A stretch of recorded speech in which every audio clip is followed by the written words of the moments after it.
बोलो जयकारा बोल मेरे श्री गुरु महाराज की जय। बोलो साचे दरबार की जय। श्री श्री 108 श्री तृतीय पातशाही जी श्री गुरु महाराज जी का जीवन। श्री मुख प्रवचन। श्री सतगुरुदेव महाराज जी समय समय पर जीव कल्याण हेतु प्रवचन फरमाते थे। उनमें से कुछ अमृत प्रवचनों का उल्लेख यहाँ दिया जा रहा है। गीता में भगवान श्री कृष्ण चंद्र जी कहते हैं कि हे अर्जुन, इन आंखों से तू मेरा स्वरूप नहीं देख सकता। यदि वास्तविक स्वरूप को देखना चाहता है तो अंतर्दृष्टि से मेरे स्वरूप को देख। परमात्मा के दो स्वरूप हैं, निराकार और साकार। निराकार की ज्योति का दर्शन करने के लिए साकार सतगुरु का ध्यान करना जरूरी है, क्योंकि जब तक किसी वस्तु का आकार, रूप और रंग की विदित नहीं, तब तक हम उसे कैसे देख सकते हैं। जैसे मानव के स्थूल शरीर में सूक्ष्म आत्मा का निवास है, परंतु इन स्थूल आंखों से आत्मा के दर्शन नहीं कर सकते। फिर भी आत्म दर्शन के लिए इन्हीं स्थूल आंखों से विवेक की सूक्ष्म आंख खोल सकते हैं। बाहरी जगत का प्रतिबिंब अंतर्मानस पर भी पड़ता है। परमात्मा निराकार अर्थात सूक्ष्म सत्ता से साकार सतगुरु के रूप में अर्थात स्थूल देह को इसलिए ही धारण करते हैं कि इस स्थूल रूप की ज्योति के ध्यान से सूक्ष्म ज्योति को ही देखा जा सके। जब सतगुरु के स्थूल रूप की पावन ज्योति हृदय में जग जाती है तो परमात्मा की ज्योति के भी दर्शन हो जाते हैं। परम संत श्री कबीर साहब जी फरमाते हैं, मूल ध्यान गुरु रूप है, मूल पूजा गुरु पाव, मूल नाम गुरु वचन है, मूल सत्य सत्य भाव। अर्थात यदि परमात्मा की ज्योति को देखने की अभिलाषा है तो सतगुरु का ध्यान ही मूल मंत्र है। उपासना के लिए सतगुरु के चरणों की सेवा मूल मंत्र है। नाम जपने के लिए सतगुरु के श्री चरणों के अनुसार अपना जीवन बनाना ही मूल मंत्र जाप है। और सच्चाई एवं विश्राम से सब काम करने ही परमात्मा को पाने का मूल मंत्र है।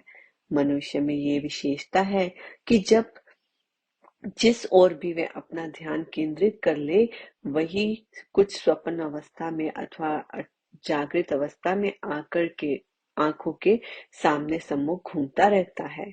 जब संपूर्ण ध्यान केंद्रित कर दे तो वही आकार वास्तविक रूप में स्पष्ट दिखाई देना आरंभ हो जाता है। यहाँ तक कि कई बार तो एक रूपता की स्थिति भी बन जाती है। अब विशेष ध्यान देने योग्य बात यह है कि मनुष्य तो अपना ध्यान किस ओर केंद्रित करना चाहिए। मनुष्य को वास्तविक उद्देश्य क्या है? मनुष्य का वास्तविक उद्देश्य तो मालिक की प्राप्ति करना है, जिसका स्वयं ये अंश है। उसी अंश में एक रूप हो जाना ही इसकी मंजिल है। अभिप्राय ये हुआ कि अपनी मंजिल पर पहुंचने के लिए अपने ध्यान को भी लक्ष्य पर केंद्रित करना पड़ेगा, तभी लक्ष्य की प्राप्ति होगी। लक्ष्य कैसे मिलेगा? ये स्थूल सूक्ष्म जब अपने ध्यान में समस्त धारा श्री सतगुरुदेव महाराज जी ने ध्यान में केंद्रित कर देंगे तो यही स्थूल रूप में श्री सतगुरुदेव महाराज जी की श्री छवि सूक्ष्म रूप परमात्मा अथवा आत्म ज्योति के दर्शन करा देगी। श्री गुरु रामदास जी महाराज जी भी फरमाते हैं, गुरु जेवड़ु दाता में अवरु, कोई राम हरिदानो देवे, हरि पुरखु निरंजन सोई राम। सतगुरु से बढ़कर और कोई नहीं है। वही परमात्मा का मिलाप कराते हैं। वह स्वयं ही हरि है। वह अलग अगम तथा अगोचर है। यदि परमात्मा के मिलाप की अभिलाषा है तो सतगुरु की शरण में जाकर उनके श्री वचना अनुसार जीवन बनाकर श्री छवि का ध्यान करते हुए उस दिव्य ज्योति निराकार स्वरूप के दर्शन होंगे। यही वास्तविक मंजिल है जिसे पाना मानव का ध्येय है। प्रवचन नंबर 2। जिस प्रकार शिक्षा प्राप्त करने के लिए शिक्षक की आवश्यकता होती है, इसी तरह रूहानी ज्ञान के लिए गुरु की नितांत आवश्यकता होती है। रूहानी पढ़ाई के लिए दृढ़ निश्चय और तीव्र इच्छा होनी चाहिए। क्योंकि आंतरिक ज्ञान प्राप्त करना कठिन है। इसमें जीव की अपनी बुद्धि का काम नहीं है। इस आध्यात्मिक विद्या के सन्मुख बुद्धि, बल, चतुराई सब तुच्छ है। ये परा विद्या का प्रशिक्षण है, जिसका ज्ञान समय के पूर्ण गुरु के बिना समझ सकना अत्यंत कठिन है। ऐसे पुस्तिकाए ज्ञान को प्राप्त करने के लिए शिक्षक की आवश्यकता है, क्योंकि जो कुछ लिखा हुआ है उसे समझ सकना मुश्किल है। कई ऐसे गुप्त रहस्य होते हैं जिनका ज्ञान केवल शिक्षक को ही होता है। उस एक ही रहस्य के समझ जाने पर संपूर्ण प्रश्न का हल सुगम हो जाता है। इस प्रकार आध्यात्मिक ज्ञान की कुंजी पूर्ण गुरु के पास है। गुरु का वचन मानने से ध्यान आएगा। जब ध्यान आएगा तो आंतरिक विद्या की कुंजी प्राप्त हो जाएगी। परम संत श्री कबीर साहब जी फरमाते हैं, चल सतगुरु की हाट, ज्ञान बुद्धि लाइए, कीचे साहिबे से हेत परम पद पाइए। सतगुरु सब कुछ दीन देत कछु ना रो, हम ही आवगणी नारी, सुकम तज दुख लो। आध्यात्मिक ज्ञान सतगुरु के द्वारा से ही मिलेगा। गुरु से नेह लगाकर परम पद की प्राप्ति होती है। शिष्य जब सतगुरु के अर्पण तन मन धन कर देता है तो सतगुरु भी उसकी समस्त संप्रदाय प्रदान कर देते हैं। परंतु जिन्होंने सुरती का संबंध सतगुरु के ध्यान से नहीं जोड़ा, वह सुख प्राप्त करने के स्थान पर दुख उठाते हैं। सोचने का विषय है कि लौकिक शिक्षा को ग्रहण करने के लिए कितनी कठिनाइयों का सामना करना पड़ता है। नित्य नियम से पाठशाला में जाना, अध्यापक के आदेश अनुसार जीवन बताना, विद्या प्राप्ति के लिए सुख आराम को निछावर करना पड़ता है। तब कहीं वह लौकिक शिक्षा को ग्रहण करने का अधिकारी बनता है। फिर आध्यात्मिक शिक्षा के लिए यदि किसी कठिनाई का सामना करना पड़ता है तो कौन सी बड़ी बात है। इस विद्या को प्राप्त करने के लिए तीव्र अभिलाषा, दृढ़ संकल्प की नितांत आवश्यकता है, क्योंकि सत्य रज तम गुणों से युक्त इस संसार में हर और माया का पसारा है। इसमें विचरण करते हुए जीव की बुद्धि मलिन हो चुकी है। जब तक सद्गुरु की कृपा न होगी तब तक बुद्धि के मलिन आवरण नहीं उतर सकते। कितनी भी कुशाग्र बुद्धि क्यों न हो, परंतु पराविद्या को समझने में असमर्थ है। कितने ही साधन कर लो फिर भी सतगुरु की शरण में जाए बिना इस विद्या को प्राप्त करने में सफलता नहीं मिलती।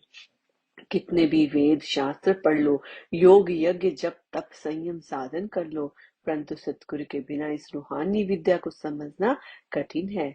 आत्मिक आनंद, मानसिक शांति को पाने तथा आध्यात्मिक विद्या को ग्रहण करने वाले जिज्ञासु को श्रद्धा, विश्वास और प्रेम युक्त होकर सतगुरु की शरण में जाना अत्यंत आवश्यक है। सतगुरु की कृपा ही सर्व परे है। संत सूरदास जी भी लिखते हैं, परमात्म अरु आत्मा उपजे ये अविवेक, सुंदर भरम ते दोए ते, सतगुरु किए एक। मनुष्य की बुद्धि पर यह पर्दा आया हुआ है कि आत्मा और परमात्मा दोनों अलग अलग हैं। संत सूरदास जी कहते हैं कि सतगुरु की कृपा ने इस भ्रम को दूर कर दिया और ये दर्शा दिया कि आत्मा और परमात्मा एक है। आत्मा परमात्मा का ही अंश है। वेदों तथा शास्त्रों में भी सतगुरु की महिमा को नीति नीति उचारा गया है और आध्यात्मिक विद्या की खान कहा गया है। सतगुरु पर विद्या के स्वामी है। यदि इस ज्ञान की जरूरत है तो आध्यात्मिक पाठशाला में आकर आंतरिक कपाट खोलने का ढंग सीखो और आत्मिक आनंद प्राप्त करो। एक दिन प्रवचन हुए, ये मन सभी विकारों और इंद्रियों को सेनापति है। काम, क्रोध, लोभ, मोह, अहंकार, तृष्णा, ईर्ष्या, 5 ज्ञान इंद्रियां तथा 5 कर्म इंद्रियां, ये सब मन ही मन की सेना है।